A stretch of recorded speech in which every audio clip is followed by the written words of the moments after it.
I love these dragonflies.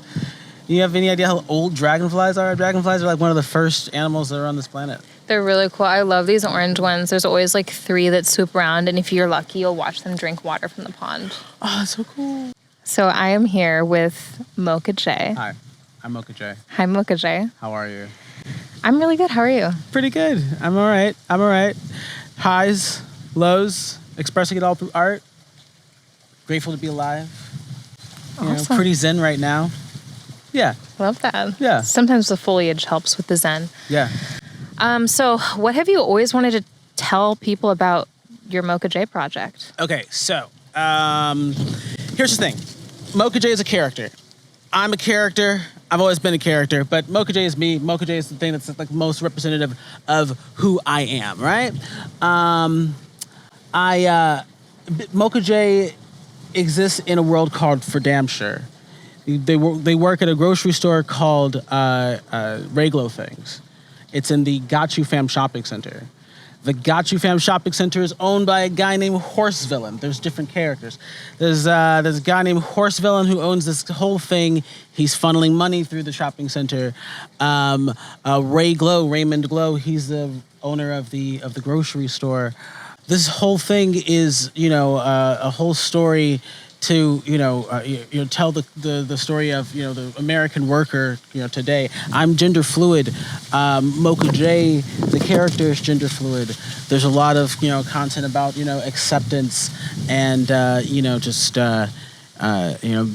being okay with who you are, and ultimately it's a story of MochaJay finally maybe getting like a little bit of recognition for their art, but more importantly, finding out a really deep, underbelly plot from, what's going on with Horse Villain and him funneling all of this money through all of these various businesses. So a little bit of crime, a little bit of love, a little bit of interest. So MochaJay is one part, basically a social justice superhero. In a way, yeah. Yeah. Who also happens to make amazing music. Also happens to make amazing music, and happened to make amazing music with you guys a few nights ago. I'm usually used, like a Novation circuit or pocket operators, just looping devices, groove boxes, what they call them. And come up with stuff on the fly. But these things I'm coming up with on the fly are actually kind of part of the musical. These are different like scenes in the musical. So I have these things written out, but I prefer sort of freestyling, like kind of free-form freestyling on stage. I don't know why I have mental blocks when it comes to just doing lyrics and memorizing lyrics and stuff like that. I've done it. I have a song prepared that I actually have pretty polished that I've done a lot.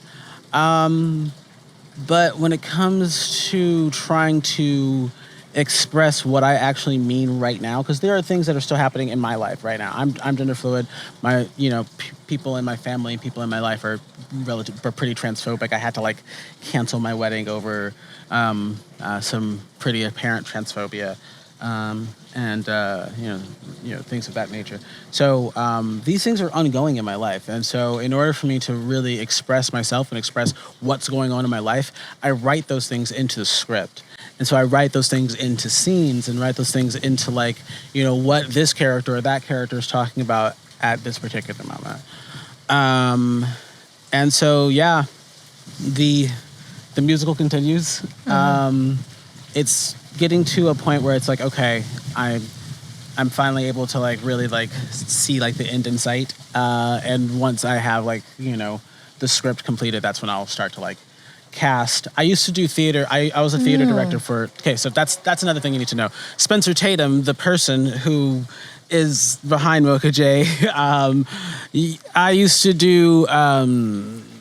direct theater for a number of years throughout LA, Santa Monica Boulevard, just independent stuff. Some of the stuff was local, some of the stuff was in Venice, and it kind of died out just before 2020, and 2020 was definitely the end of it. I legit can't even do it anymore. And so, that's when I really started to focus far more into like music recording and into like, I've always been, a musician. I've always been making music, but it's more just been like, oh, I'm doodling on the piano, I'm making these songs because I like them. You know what I mean? Whatever. As opposed to like, I have Ableton. I'm actually recording it. I'm like, I have a set list. Like, all right, cool. And so now at this point, like, it's hard for me to write lyrics sometimes. So instead of writing lyrics, I just write scenes. Okay. What does that process look like for you? Really, it just comes to two different things. It comes to me just jamming, and, just coming up with songs and finding out, like, because I have synesthesia, I kind of like, I associate various notes with various colors. And because I have a good idea of the character models of, the different characters that are in this, musical, Cacao Nibs is, the love interest of MochaJay. They have a whole color scheme. MochaJay has a color scheme. Horse Villain has a color scheme. And, because of all of their like different moods and, their character breakdowns, I'm able to identify, okay, well, this song is obviously this person's, this is obviously this person's song. This is obviously that person's song. I can kind of discern, whose song is who, and then kind of break down what part of the musical that goes into, and what part of the story that goes into. And yeah, that's kind of how I do it. Really evil, nasty, industrial sounding songs are like Horse Villain. Really repetitive songs a lot of times are Rayglow. There's some like kind of like shy, very tender songs that are Cacao Nibs. A lot of my like very rambunctious. Most of my songs are MochaJay, because it's told from MochaJay's perspective. So yeah, that's kind of how I break it down. It's sort of a way for me to work through my issues right now with trans acceptance in not just the country, but also in my personal life. It's a way of me dissecting the anger of the American worker right now, not just because of, wage disparity, but also because of things like AI, replacing people. And really, to tell you the truth, I think the AI is just going to replace us all, and we have to be okay with that. And eventually it's going to turn to a different, form of, economic systems, and, like, we'll have to completely rethink the way we think of capitalism and all this other shit. Like, it's gonna change a bunch of shit, whatever. I don't even want to turn this into a conversation about that. But it is one of the things that's, like, really bothering a lot of workers right now. And working at a grocery store that has self-checkout, I actually have this conversation on a daily basis. So, of course, it's going to work its way into my art. Yeah, and that's kind of why I have the Horse Villain character, because it's just like kind of pointing more at like, the absolute absurdity of the wage disparity, and just how Disney villain like these business owners or these the CEOs of these corporations are getting with the price gouging, and with everybody getting fucking evicted all at the same time, like a couple months ago. And that happened to a lot of my friends. I'm lucky enough that it didn't happen to me, but it's sad, And so, yeah, there's some pretty central themes towards this musical. So definitely. Sorry. No, thanks for sharing. There's a lot of amazing stuff there. Do you see it becoming also like a concept album or a recording of the musical? Would you want like the original cast recording that? Yeah. Yeah. So pretty much what it would be is I would want to. So when I was doing improv at CSU Monterey Bay, I got a chance to work with some, pretty great improv professionals. They were fantastic. I want to set it up so that we all understand the basic structure of each song. Maybe there are some songs that are heavily structured. You know what I mean? There are some songs that we do need to say these things. These plot points need to happen. But I do also like the idea of incorporating a little bit of a jam, incorporating a little bit of a this, a little bit of a that, and really having, the actors get into their character and get into the psyche of their character so they can really speak from their character's perspective. And so I would like to have an ever-changing, show that still kind of tells the same story, but is a little bit more, free form, and we have a strong structure, a strong skeleton. We know what each song's about. We know what plot points we need to get to. But similar to like jazz, similar to jazz, or like similar to Curb Your Enthusiasm, yeah, or, something like that, where you have a structure, but you're not actually like strongly scripted until you get to this actual script part. Until the song stops, and then we need to actually move the plot forward.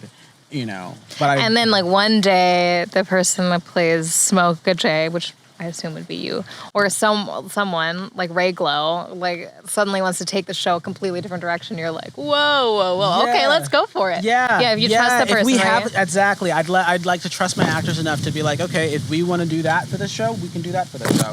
I'd even like to incorporate some type of choose your own adventure via Instagram, but that would be a completely different rendition of the show. Right. Well, I love that so much, because I feel like one of the things about musical theater is that like, despite having like alternate casts and stuff, there's like this idea that you're trying to make it like the exact same as the night before or something. Yeah. Like, even though it's a different audience and it's like often a different cast, but like, what if the goal is to embrace that it's going to be different every time? Exactly. Here's the thing, is that the one of the things that's really driving me towards this is that there is a void in these immersive worlds, that we used to love, because some of the people who made these immersive worlds are kind of assholes. Like, for instance, I don't want to say her name, but Voldemort. Let's call her Voldemort. She who must not be named. She who shall not be named. You know what I mean? She had this really great magical world, really great, awesome world, and now nobody even wants to be involved in it. Or Game of Thrones, for instance, which was great until the last couple of seasons, and then it kind of died out, and no one even really talks about it anymore. And so there's kind of a void of these really immersive worlds, but I don't think any one of them really spoke towards the plight of the American worker having to deal with bullshit customers while also feeling absolutely exploited, and half of your coworkers are on the verge of homelessness, if not homeless. Yeah, that's like highly needed right now. Yeah, I'm seeing that rising. So who is your ideal audience? Well, of course, the LGBTQ community, but also just, anybody who's frustrated with their job and is ready to fucking quit. You know what I mean? Some of my songs are really, heavily inspired by, Dolly Parton, 9 to 5. You know what I mean? Right. That type of shit. Sick. You know what I mean? People think that, oh, yeah, you do musicals. You must be inspired by Lin-Manuel Miranda. It's like, no, well, yeah, cool. But, also, Gil Scott-Heron. Yeah. You know what I mean? It's a heavy influence. You know what I mean? And so, I want every single character and, every single detail to be, something that you can just, get very, very lost in. And yeah, that's really awesome. Yeah. So, taking all this into account, what is your, live performance set looking like these days? Can you explain what can be expected from a live set by you? So when you see me live, usually what it is, if it was a solo show, I would love to have a synthesizer with me, like a full-fledged synthesizer. My favorite synthesizer is a Mini Nova by Novation. But really, my travel rig is totally fine and is totally capable of telling the story, and it's all I need. All I need is a Novation circuit rhythm. That instrument is deep enough. You could build an entire set around it, and you can evoke enough emotion and, tell entire stories, which I'm going to tell one of the stories here today. But in order to get a little bit more emotion out of it, do a little bit more than that, I oftentimes bring a pocket operator with me. Pocket operators are, really popular in the synth community. They're like a groove box on their own, pretty much. It's a drum machine, sequencer, synthesizer, all those things. So bring a pocket operator with me. I'm able to add a little bit more drums or add, an extra synth voice on top of what I'm doing to, accentuate, a particular character talking, or just a solo over something. You know what I mean? And yeah, essentially what you would see me with is, a circuit rhythm and maybe a pocket operator or two, and the essential things to set those up, including a dude mixer. Anybody who's gigging, get a dude mixer by Bastl, Bastl. They are they're really cool. This is not sponsored. I'm not sponsored by Bastl, but they also just came out with another mixer that's pretty much the same thing, but in stereo. It's called the Bestie. Get a small mixer. It doesn't matter if it's those two, but get a very small mixer. Thank me later. Something like that can fit inside of it in the palm of your hand, so you can connect multiple instruments. It's the best thing. But besides that, all I really need is I don't even really need the mixer. All I need is a circuit rhythm. I can do everything I need with just that one instrument. It's like my guitar, and I play guitar. I play bass. I play piano. I don't need any of those things anymore. Mm-hmm. It's really interesting. It's like, and once you start to understand it, you start to really get like how it's just as deep as any of the other instruments that I play. It's really cool. I like it. Awesome. Well, I'm really excited to set you up. But last quick question: what's your favorite thing about your own music? My favorite thing is that I can tell my truth, and that I would continue making it even if no one was watching. I'm going to continue making this world and continue making all of the characters because I need to, and because it's therapy for me. You know what I mean? It's therapeutic for me. I've been in some really dark places recently, for being completely honest. And I wholeheartedly believe that being able to tell my stories through my music has absolutely saved my life and has stopped me from doing some really dumb things. So I love that it's a gift that I've given to myself, and that anybody can give to themselves. I hate it when people say, "Oh, you're so talented." It's like, talent is literally just the manifestation of practice. Mm-hmm. And I thank you that you've called me talented. I take it with grace. Thank you so much. You're amazing. Thank you. But you are also capable of the same thing. And I don't have any more hours in the day than you do, and all I'm doing is just trying to save my own life by telling my own story in the best way that I know how. And then you call me talented, and I cool, great, fantastic, but you are also talented. Everyone is talented in their own ways, and in ways that they take for granted. And that's also another thing that one of the other stories that I want to tell with this is just to love yourself. And how important that is. Thank you. Yeah. That's so beautiful. Well, come see MochaJay at Moon Rock Cantina. They will be tearing it up, and we'll all be dancing and laughing and singing. And I wish you the best of luck. I cannot wait to see this show and help in whatever way I can. Thank you. Thank you. Literally. I want you to have your own theater for it. And yeah. I appreciate you guys. You guys are awesome.